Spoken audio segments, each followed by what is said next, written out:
დღეს პარლამენტის ეროვნულ ბიბლიოთეკის საგამოფენო დარბაზში ქაშვეთის ტაძრის აღდგენის 100 წლისადმი მიძღვნილი გამოფენა გაიხსნა, სადაც წარმოდგენილია დანგრეული და შემდეგ აღდგენილი ტაძრის ამსახველი უნიკალური მასალა, პარლამენტის ეროვნული ბიბლიოთეკის ფონდებში დაცული წიგნები, ჟურნალები, გაზეთები, სადაც ასევე ასახულია ტაძრის ისტორია. გამოფენის ორგანიზატორები არიან ქაშვეთის წმინდა გიორგის სახელობის ტაძარი, პარლამენტის ეროვნული ბიბლიოთეკა, ხელნაწერთა ეროვნული ცენტრი და იუსტიციის სამინისტროს ეროვნული არქივი.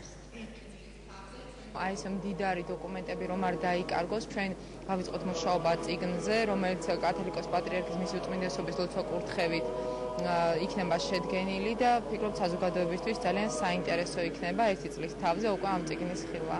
მოგვეცა აი ესეთი უნიკალური შესაძლებლობა რომ გავეცნოთ ამ საარქივო მასალებს, მართლაც უშვიათეს მასალებს, რომლებიც დაცულია სხვადასხვა არქივებში. იმედი მაქვს რომ ჩვენ საზოგადოებას მოეწონება ეს გამოფენა. შეკრება რუისურ